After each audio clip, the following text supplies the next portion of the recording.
Hello, ഇന്ന് വന്നിട്ടുള്ളത് ഏലാഞ്ചിൻ്റെ recipe ആയിട്ടാണ് കേട്ടോ. അപ്പോൾ എങ്ങനെയാണ് തയ്യാറാക്കുന്നത് നോക്കാം. അപ്പോൾ അതിനായിട്ട് ഒരു കപ്പ് മൈദപ്പൊടി എടുത്തിട്ടുണ്ട്. എന്നിട്ട് ഇതിലേക്ക് നമ്മൾ ഒരല്പം മഞ്ഞൾപ്പൊടി, ഇത് കളറിന് വേണ്ടിയിട്ട് മാത്രം ചേർത്താണ് കേട്ടോ, വേണമെങ്കിൽ സ്കിപ്പ് ചെയ്യാം. പിന്നെ ഒരല്പം ഉപ്പും ചേർക്കുക കേട്ടോ. പിന്നെ ഒരു എഗ്ഗ് പൊട്ടിച്ച് വെച്ച് കൊടുക്കുക.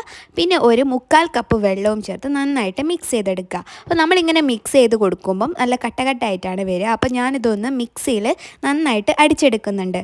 അപ്പോൾ ഞാനിതിവിടെ മിക്സിയിൽ നന്നായിട്ട് അടിച്ചെടുത്തിട്ടുണ്ട്. അപ്പം ഈ ഒരു പരിവാണ് കേട്ടോ നമ്മളെ മാവ് വേണ്ടിയിട്ടുള്ളത്. മാവ് റെഡി ആയിട്ടുണ്ട്. ഇനി നമുക്ക് ഫില്ലിംഗ് തയ്യാറാക്കാം. അതിനായിട്ടൊരു പാനിലേക്ക് 1 ടീസ്പൂണ് നെയ്യ് ചേർക്കുക, കുറച്ച് അണ്ടിപ്പരിപ്പ് ഒന്ന് വറുത്തെടുക്കുക, പിന്നെ കുറച്ച് റൈസിൻസും ചേർത്ത് നന്നായിട്ടൊന്ന് വറുത്തെടുക്കുക. ഇനി ഇതിലേക്ക് ഒരു 1/4 കപ്പ് തേങ്ങ ചിരകിയത് ചേർത്ത് നന്നായിട്ടൊന്ന് മിക്സ് ചെയ്യുക. പിന്നെ ഒരു 1.5 ടേബിൾ സ്പൂണ് പഞ്ചസാരയും ചേർത്ത് നന്നായിട്ട് മിക്സ് ചെയ്തെടുക്കുക. ഇനി ചെറിയൊരു കളർ മാറുമ്പം നമുക്കിത് സ്റ്റൗ ഓഫ് ആക്കിയിട്ട് മാറ്റി വെക്കാം. അപ്പം നമ്മളെ ഫില്ലിങ് റെഡി ആയിട്ടുണ്ട്. ഇനി നമുക്ക് ദോശ ചുട്ടെടുക്കാം കേട്ടോ. ഒരു നോൺ സ്റ്റിക്ക് പാനിലാണ് നമ്മൾ ദോശ ചുട്ടെടുക്കുന്നത്. അപ്പോൾ നമ്മൾ സാധാരണ ദോശക്കൊക്കെ ആക്കുന്ന പോലെ ഇങ്ങനെ റൗണ്ടിൽ ആക്കിയെടുക്കുക.